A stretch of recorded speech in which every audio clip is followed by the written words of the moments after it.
Hello there, and welcome back to War Thunder aboard the new Chinese battle rating 8.0 rank 5 light tank, the PTL02. It's a little bit like a budget Centauro, but also not quite as hilarious as the Aubl 74 HVG.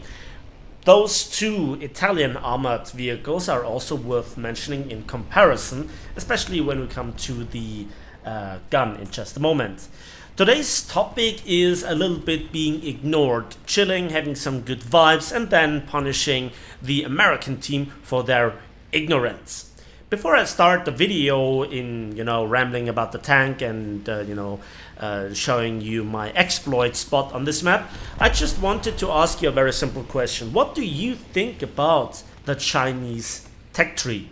Do you ignore it? Do you think it's just entirely copy-paste? Or do you think that it is a little bit of a good combination of both worlds, the American and the Soviet tech tree? I mean, where else can you get in the same lineup a T-34-85 and a Hellcat?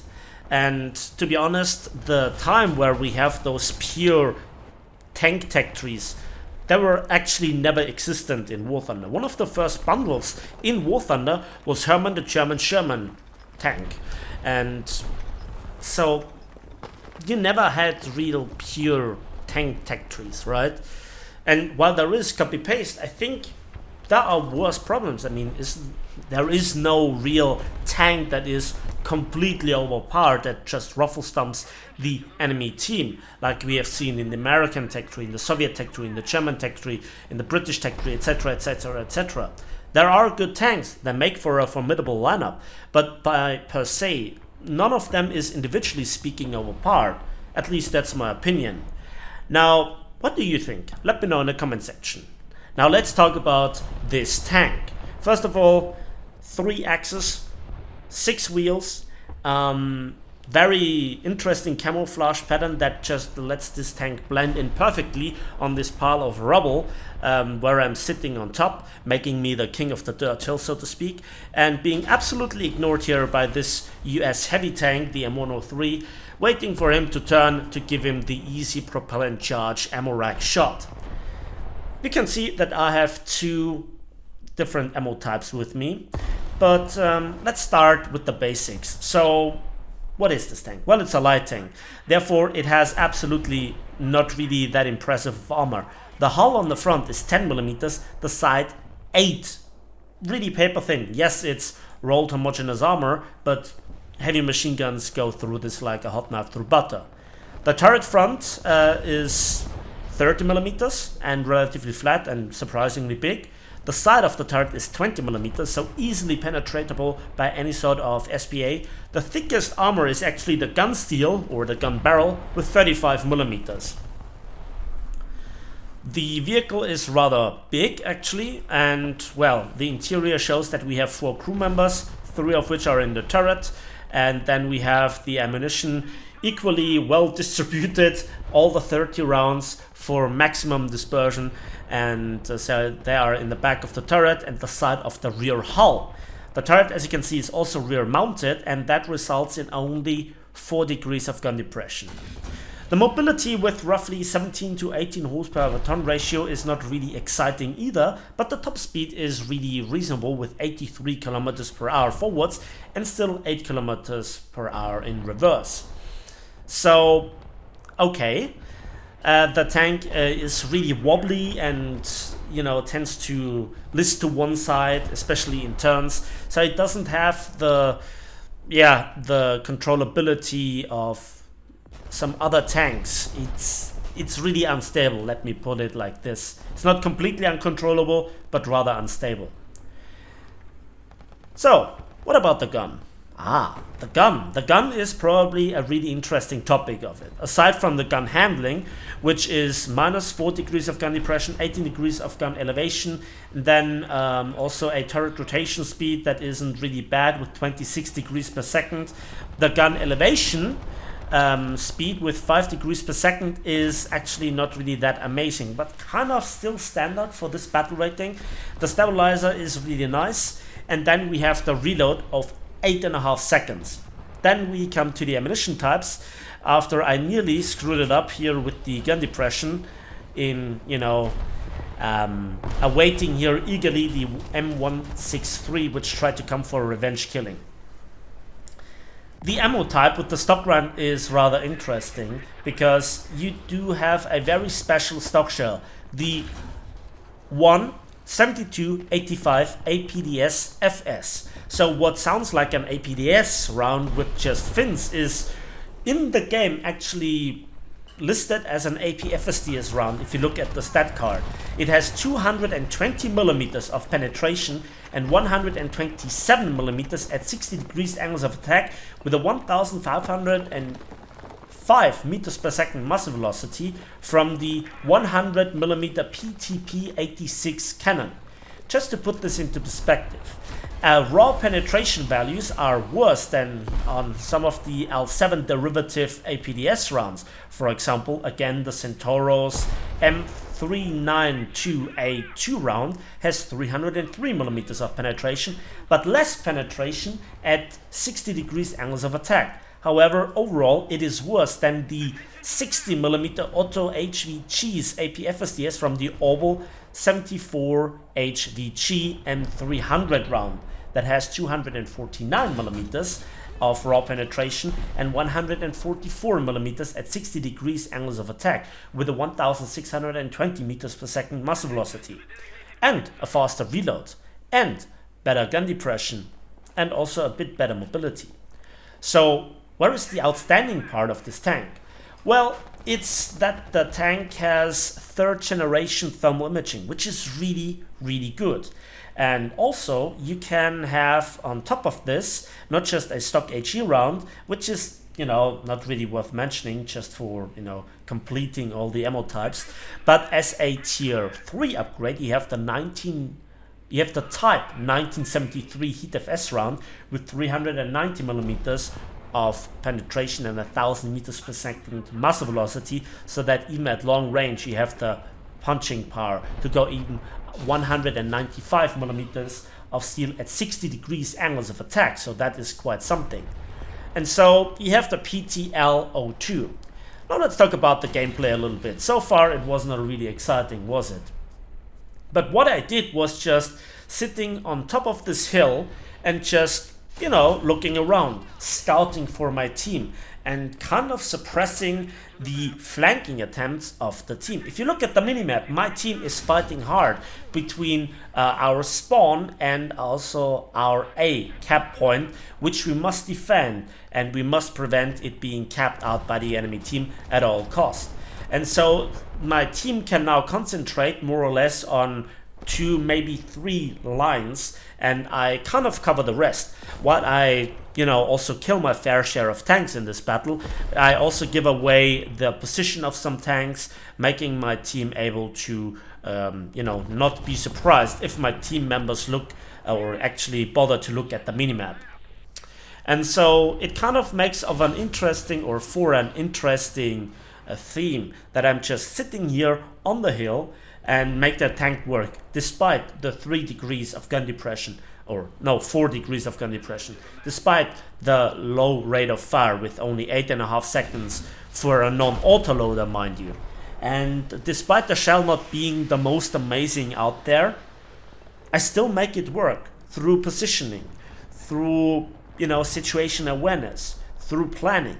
I have multiple escape vectors, and I think that this is really working out for me in this battle. Beautiful kill here on a very dangerous tank, the M3A3 Bradley, which has those awesome top-down missiles. So you can see I'm kind of in an up-tier here versus the 8.7 tanks, and still I can hold myself, and I have enough ammunition overall. 30 rounds of ammunition is not the highest ammunition count that you can have, but it's good enough for a normal battle. Yes, I could show you a significantly more exciting battle, but this is more for educational purposes. The impact of patience, of situation awareness, and the ignorant part of my team will never know what kind of effort I undertook to help them. It looks boring, sitting here on top of the hill. I could be a prime target for aircraft, but they don't bother to look in this area. They don't bother to look, you know, for a tank that has good camouflage sitting on a pile of rubble. Some tanks made the effort of trying to go for revenge killing, and well, I'm sitting here kind of on the flank, but not really flanking too hard at distance. It's a rather close quarters engagement. And that shot could have been a bit better. I missed both the ammo, also the engine, and any sort of crew. Duh. But the tank was kind of distracted by me hitting him, and so now I have the time to go for the disabling shot. While he still has the heavy machine gun, his gun breach for the main gun on the T-54E1, a rather rare sight these days on the battlefield, got knocked out. And what now happens is kind of funny. It was not planned, but I will make it work. So he is now on top of my hill. I take him out, and you know, I respect him as now additional armor or additional cover for my position. So while I heard here an enemy, probably SPA, approaching the position again, I, well, now want to just reclaim my post as King of the Hill. And as you can see, he is perfectly placed for cover. I can shoot over him, and I can then go lower again. So I'm just looking, where is the enemy? Can I scout them? Scouting is such an underrated ability. I think in the last couple of days I mentioned it over and over again, but yeah, such a powerful tool to just be able to track enemies wherever they go for what, a full minute or two. It's really, really powerful. At the moment, not too much action, but it seems like my team has gained the upper hand, and now they're advancing, but I'm still holding the position. It's just such a good spot. Ah, I heard something. Where is he? Something's over there. Where are you? Don't be shy. There it is. And I can scout through the building, which is very balanced. That was a speculative shot into the pile of rubble. I hope that it would go through. I drop an RT strike on him. Maybe he'll come out to play. That has worked out really well so far for his comrades. And I just wait. I have much to lose here, actually. Potentially a survivor and a heavy metal hero for my amount of kills that I did. And there he shreds me, and if it wouldn't have been here for the cover of that tank wreck, I probably would have died there. So there it is. So this is how good the scouting works out for me. And he actually tries to peek. But a quick shot, taking out his gunner and also hitting the ammo, which interestingly doesn't blow up. So that was a, well, that was a robbed kill. And the RT strike on top of me. Ooh, I have to get the hell out of there. Come on. Yeah, oh, that was close. I'm really glad that this RT strike didn't take me out. That was too close for comfort. And I get an enemy kill assist on the enemy M163.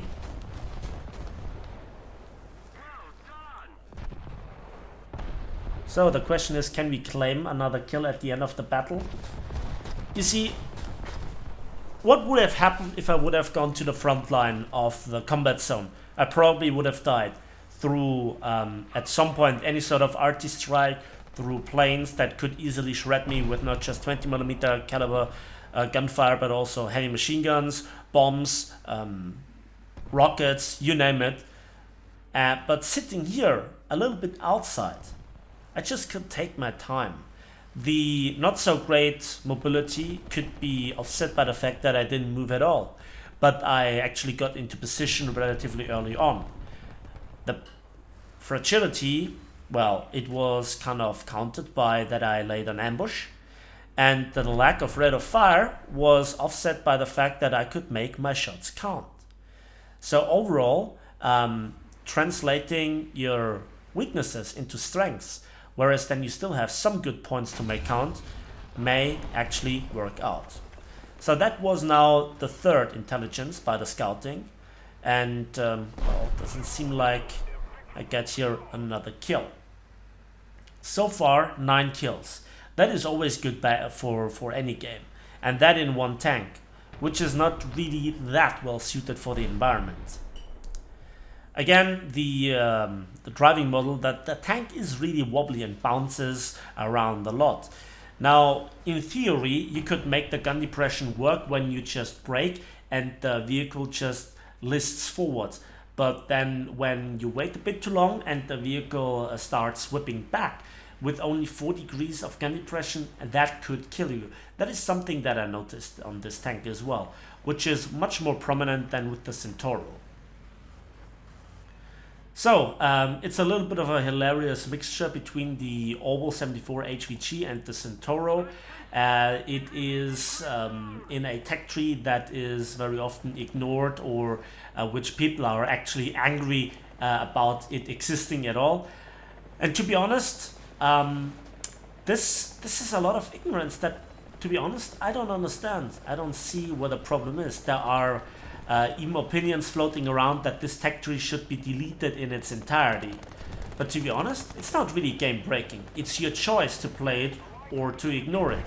And what happens if you ignore this nation, but also one little quote-unquote inferior tank that sits on your flank, well, that is the result. You get killed by it. So 9 kills and 2 kill assists together with 3 scoutings makes for 5 kill assists, and 18 scoutings overall just showed the impact. And I was the only one on my team that didn't die once. Sadly, no heavy metal hero or survivor given out, because somebody got actually 11 kills, and for a survivor medal to be awarded to you, you also have to be the one on your team that got the most kills. So whoever made those 11 kills, damn you. But probably he has profited from my scouting as well. At the end, the victory counts, and that's all for you today. So thanks for watching, thanks for listening. I hope you enjoyed the video. Please give it a like, give it a subscribe if you want to see more, and we'll see each other on the waves, in the skies, and on the battlefields of War Thunder.